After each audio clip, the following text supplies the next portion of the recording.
मेरा मालिक तीर्थ यात्रा पर गया तो मुझे अपनी बीवी के पास छोड़ गया। मैं 16 साल का था, इसलिए चौकसी घर की देखभाल करता था। लेकिन एक रात मेरी नीयत खराब हो गई।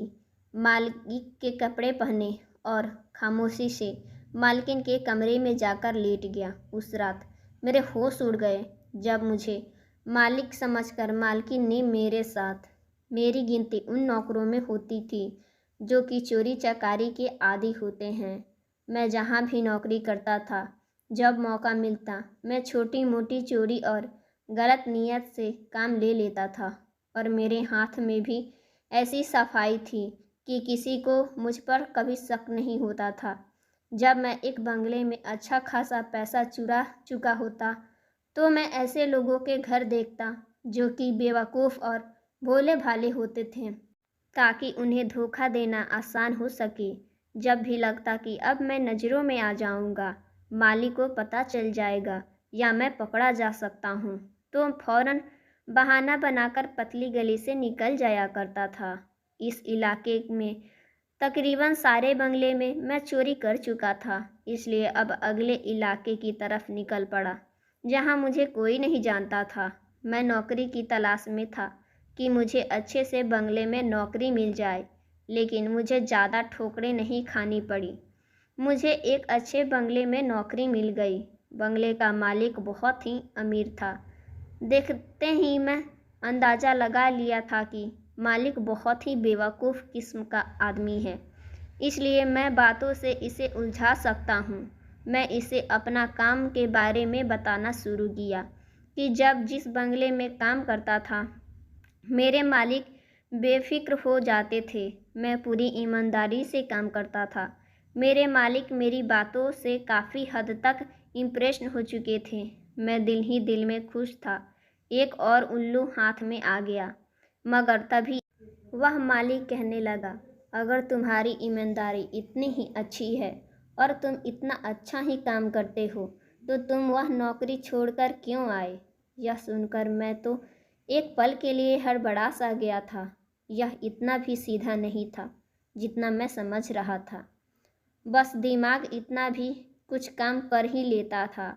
मैं फ़ौरन बोला कि ज़रा से पिछले मालिक पैसे बहुत कम देते थे, जबकि काम 2 आदमी का करवा लेते थे, इसलिए मैं वह नौकरी छोड़कर आ गया हूँ। उसने मुझे घर की नौकरी के लिए रख लिया। मेरा मिजाज कुछ मक्खन लगाने का भी काम कर लेता था। अपने कामकाज निपटाने के बाद मैं मालिक के पैरों के पास बैठ जाता था। कभी उनके पैर दबाता तो कभी उनके सिर का मालिश करने लगता था। इस काम से वह बड़े ही खुश रहते थे। फिर मैं उनकी तारीफ में ही बात किया करता था कि मेरे जितने भी घरों से काम किया है, सबसे ज़्यादा मुझे आप ही अच्छे लगे हैं। मुझे ऐसी बातों की आदत थी और इसी से तो मैं अपना भरोसा दूसरे पर जीत लेता था। मेरी ऐसी बातें सुनकर मालिक बहुत खुश हो जाते थे। मालिक के घर काम करते हुए मुझे 10 दिन हुए थे, लेकिन मैं आज तक उनकी बीवी को नहीं देखा था।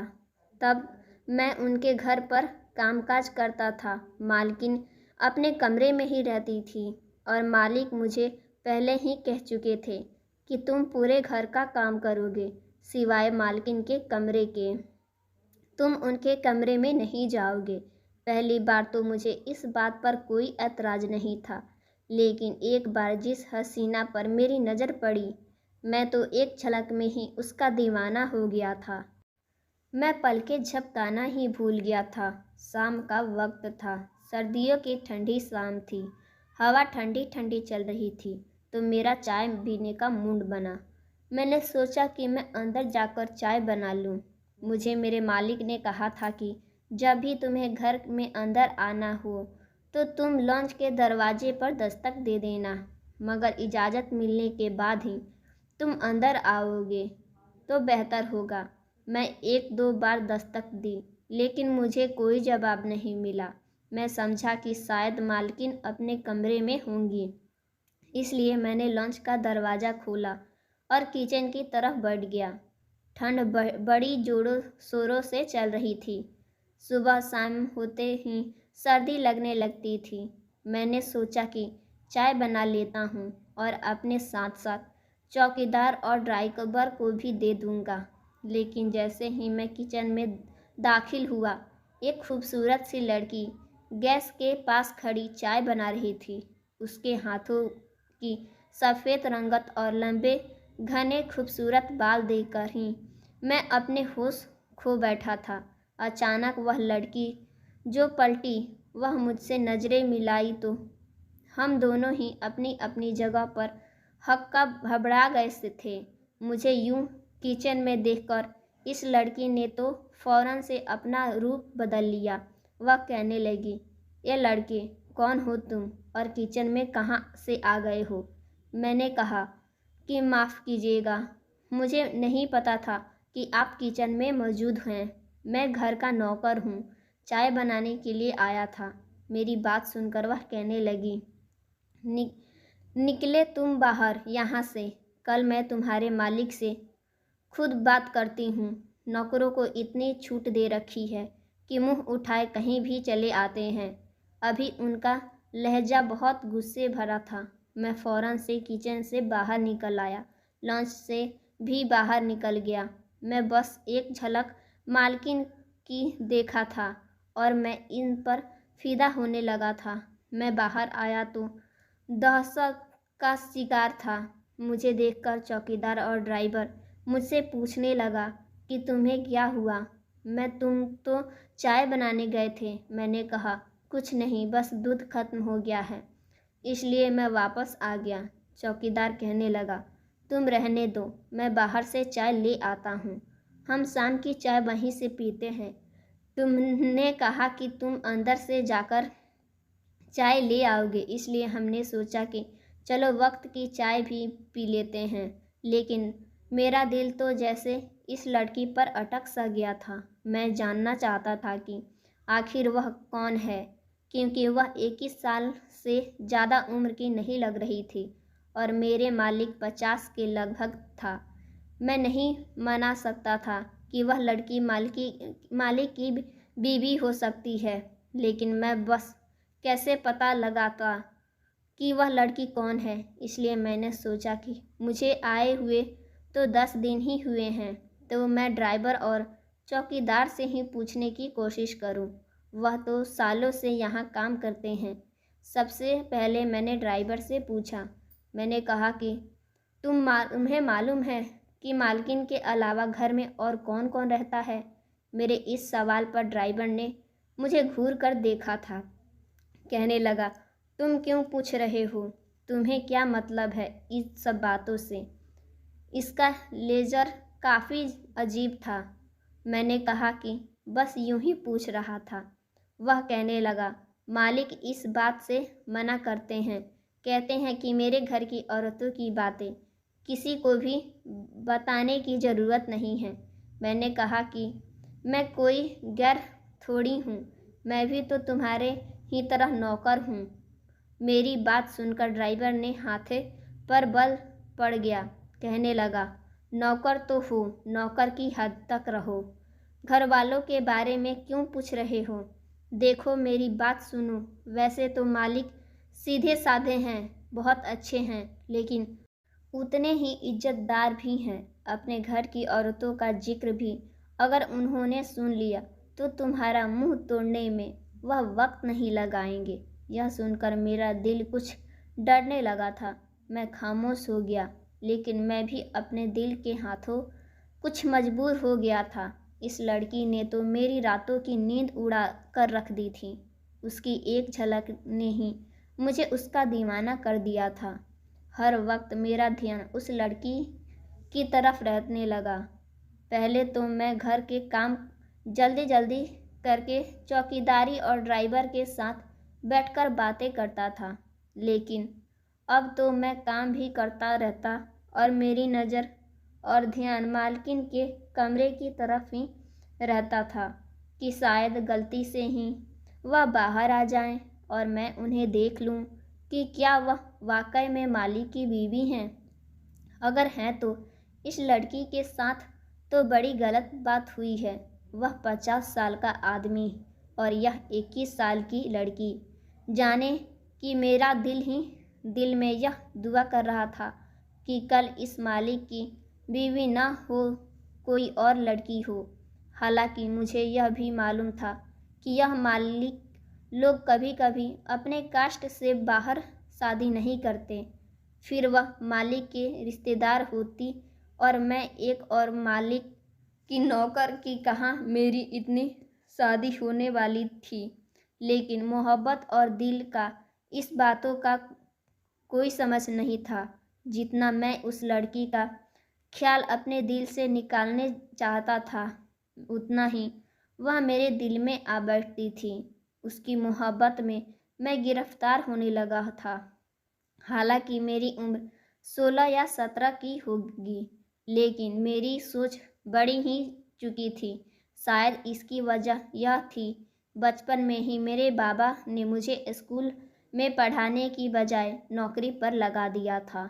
मैं 7 साल का उम्र में नौकरी पे जाने लगा था और छोटी उम्र के लड़कों को औरतें वैसे भी ज़्यादा काम नहीं करवाती।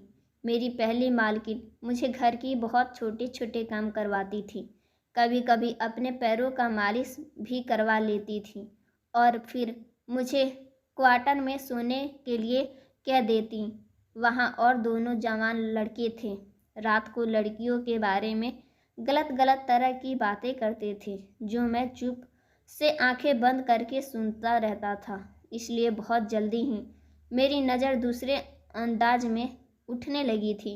मेरी सोच 12 साल बच्चे की नहीं रही थी। नौजवान लड़कों ने वैसे लगता था, इसलिए बहुत सी ऐसी बात मुझे में हो चुकी थी जो इस कम उम्र में ही नहीं होना चाहिए। शायद यही वजह था कि 17 साल की उम्र में भी मैं अपनी मालकिन की चोरी करता था। आजकल वह लड़की जो मालिक की पता नहीं क्या लगती थी, जो उम्र में मुझसे 4-5 साल बड़ी होगी, मेरे दिल पर पूरी तरह से छा चुकी थी। मेरे पास अब एक ही तरीका बचा था कि मैं मालिक का भरोसा हासिल करता। वह मुझ पर इतना भरोसा करने लगता कि अपने घर की औरतों में भी मेरा आना जाना आसान कर देते। पर यह सिर्फ शायद मेरा सोच था।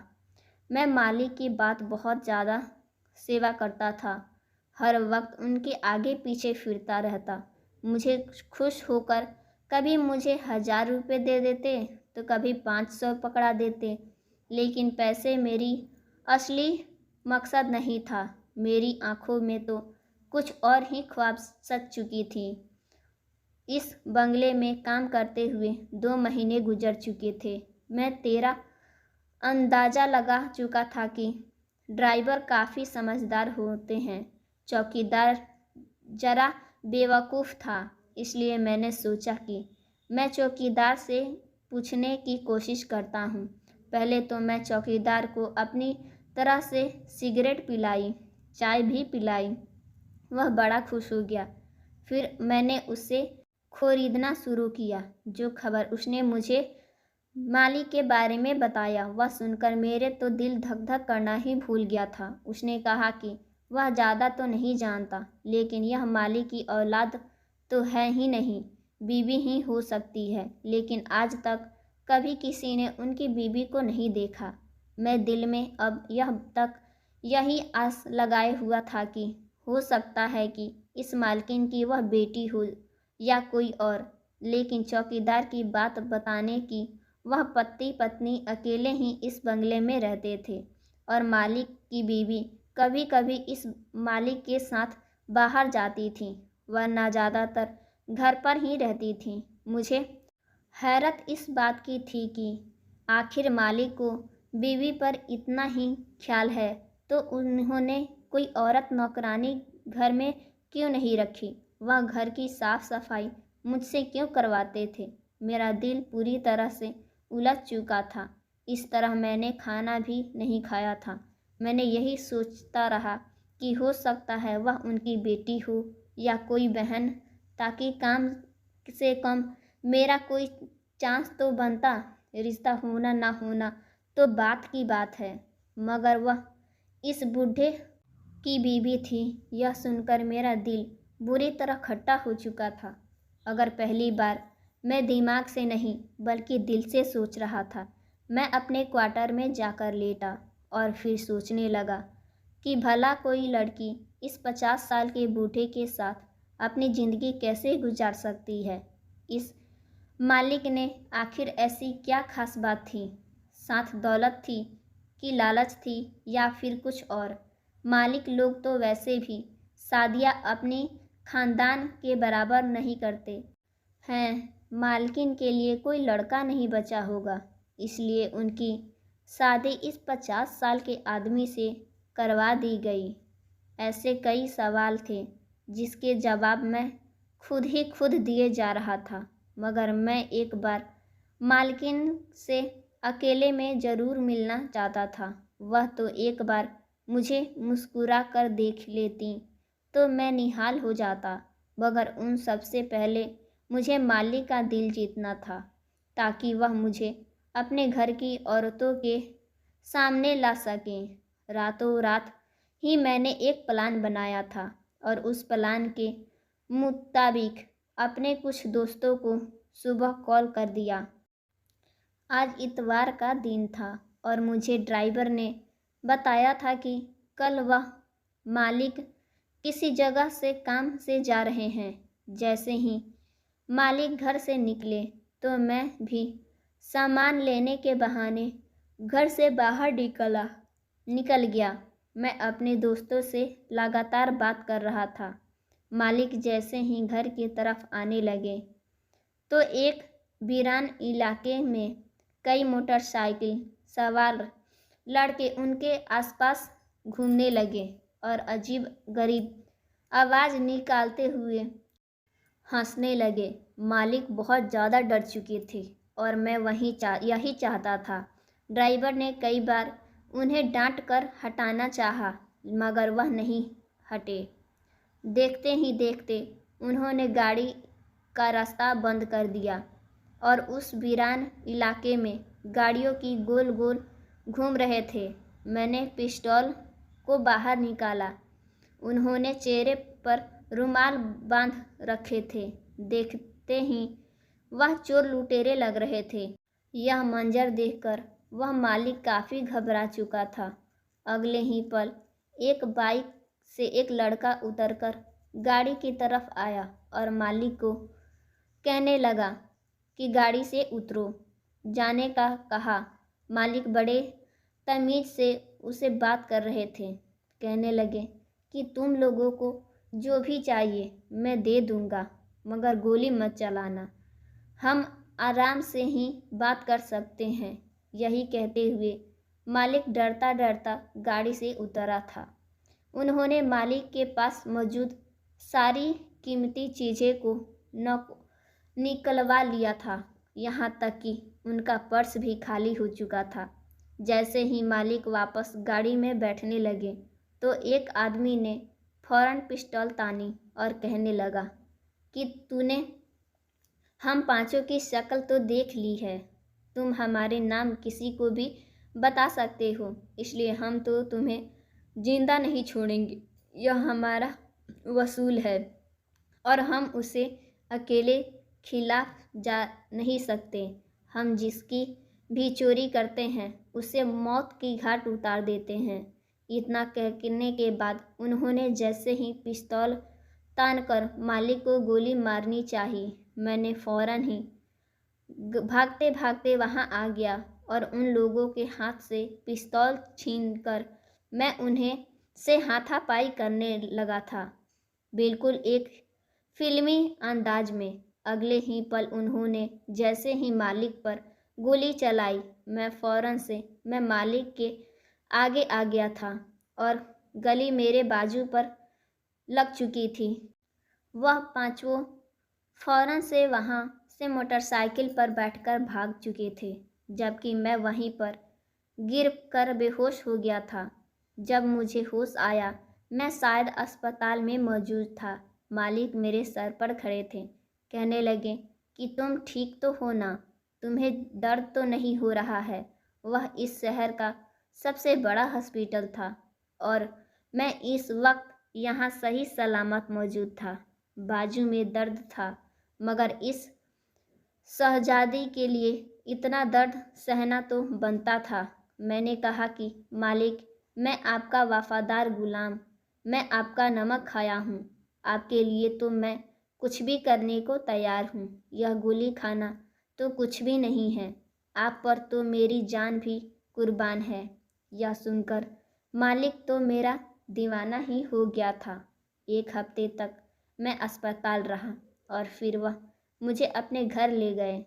फिलहाल बात तो यह थी कि मालिक ने मुझे क्वार्टर में नहीं बल्कि अपने ही घर के गेस्ट रूम में रखा था और मेरे खाने पीने की खूब निगरानी करते थे कि आज तक मैं कुछ जैसे वफादार लड़का नहीं देखा।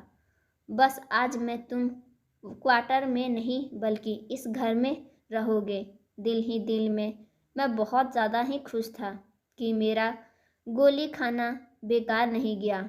तबीयत ठीक हुई तो मैं अपने उस दोस्तों से मिलने गया जिसका मैंने पैसे देकर बुलाया था मालिक पर हमला करने के लिए, और मैं मौका पर पहुंचकर उनकी जगह खुद गोली खाकर उनका दिल जीत सकूं। मैं अभी घर में नहीं रहता था। यह इस वक्त इस घर में रहने था तो जाहिर सी बात है थी माँ मालकिन मुझे ज़रूर नज़र आती। यह सोच सोचकर मेरे दिल में अजीब सी खुशी फूट रही थी। कुछ ही देर बाद मैं ठीक हो गया और एक बार फिर अपनी जिम्मेदारी संभाल ली। एक रोज़ दिन के वक्त मैं थोड़ा सा दरवाज़ा खोलकर बाहर ही नज़र जगाए बैठे था। कब मौका मिले और मैं मालकिन का दीदार कर सकूं। शायद आज ही वह मौका था कि जब मुझे वह दिखाई दी। मैं कब से बाहर आस लगाए बैठा था कि जब मुझे सीढ़ियों से उतरने की आवाज़ आई। जैसे जैसे सीढ़ियों पर पैरों की आने की आवाज़ सुना रही थी, मेरा दिल धक धक की आवाज़ तेज हो चुका था। एक बार फिर से कोई इस वक्त किचन में के तरफ जा रहा था। मैंने अपने धड़कते दिल के साथ उठा और गेस्ट रूम के दरवाजे के पास आकर खड़ा होकर बाहर झांकने लगा। वह मालकिन ही थी।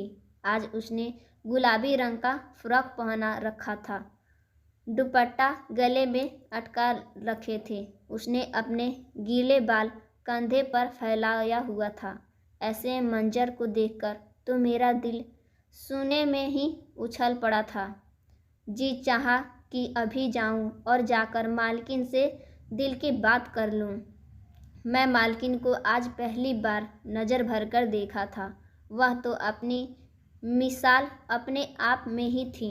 मुझे तो उन पर तरस आ रहा था कि भला इतनी खूबसूरत लड़की ने इस बूढ़े आदमी से क्या देखकर शादी की थी।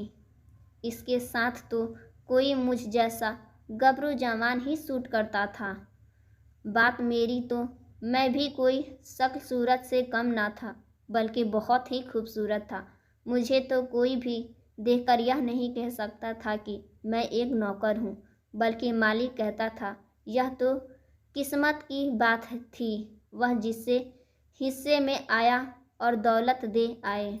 क्या मेरा दिल यही चाहता कि जाकर मालकिन से बात करूं, मगर फिर कुछ सोचकर खामोश हो गया। मुझे फूंक कर कदम रखना चाहिए। कभी मालकिन को गुस्सा आ गया तो मुझे घर से ही ना निकलवा दे। मैं तो दिल ही दिल में अपने तेज दिमाग के साथ यह सोच चुका था कि बस जो भी हो जाए, किसी न किसी तरह से मालकिन को बहलाकर उनसे शादी कर लूं और मालिक से तलाक दिलवा दूं। मगर अगले ही पल यह सोच भी आई थी कि भला वह मालिक की इस दौलत को छोड़कर मुझ जैसे गरीब के साथ शादी क्यों करेंगी। पर फिर भी जो भी था, कुछ ना कुछ तो मुझे करना ही था। इस शाम मालिक घर आए तो मैं सोच में था। मैंने उनसे कहा कि आप इतने परेशान क्यों हो रहे हैं, क्या बात है। वह कहने लगे कि दरअसल मुझे तीर्थ यात्रा पर जाना है। और मैं परेशान हूँ। मैं भला घर को और मेरी बीवी को अकेले छोड़कर कैसे जा सकता हूँ। यह सोचकर मालिक मुझे देखने लगे, फिर बोले कि अगर मैं चला जाऊं तो तुम मेरे घर को और मालकिन को देखभाल करोगे और मालिकिन को सामान वगैरह ला दिया करोगे। यह सुनकर तो मेरा दिल सीने में ही उछला था।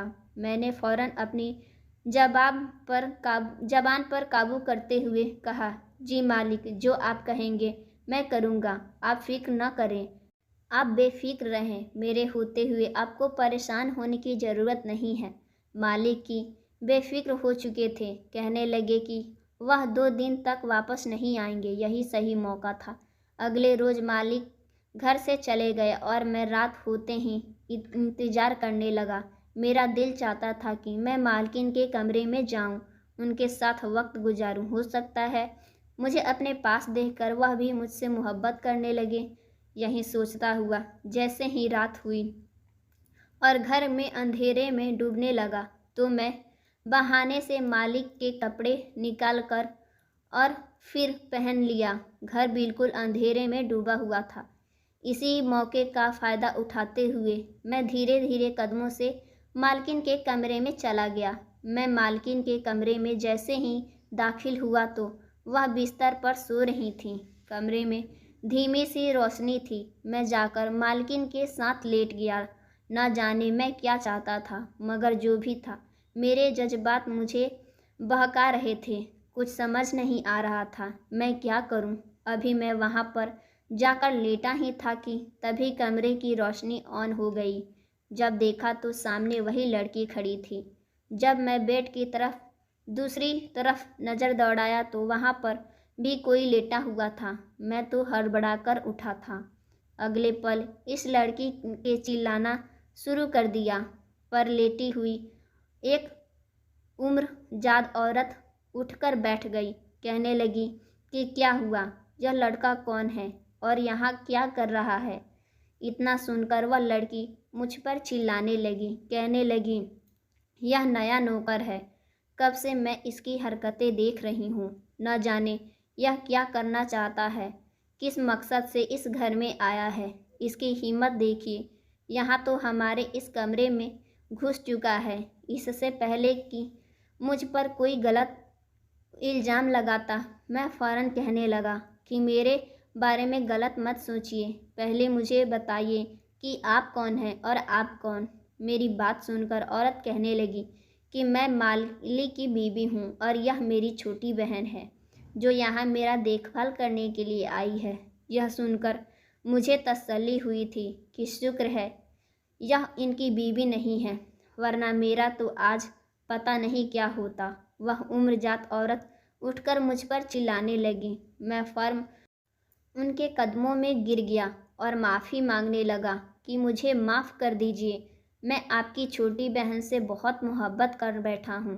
मैं उनसे अपने दिल की बात करने आया था, मगर अचानक पैर फिसला और मैं बेड पर गिर गया। मैं उनको ऐसी बात बोलकर उन्हें यकीन करा ही दिया, पर मगर फिर भी वह गुस्से में थी। कहने लगी, जाओ यहाँ से, अब मालिक आ जाएंगे तब फैसला हो जाएगा, तब तक क्वार्टर में रहोगे तुम। मैं क्वार्टर में चला गया और दुआ करने लगा कि फैसला मेरे हक में हो। अगले दिन उठा तो मालिक की छोटी बहन छत पर खड़ी मुझे गहरी नज़रों से देख रही थी। मेरा दिल सीने में ही उछल गया था, शायद वह भी मुझसे प्यार करती हैं। 2 दिन बाद मालिक आए तो मालकिन ने उन्हें सारी बात बताई।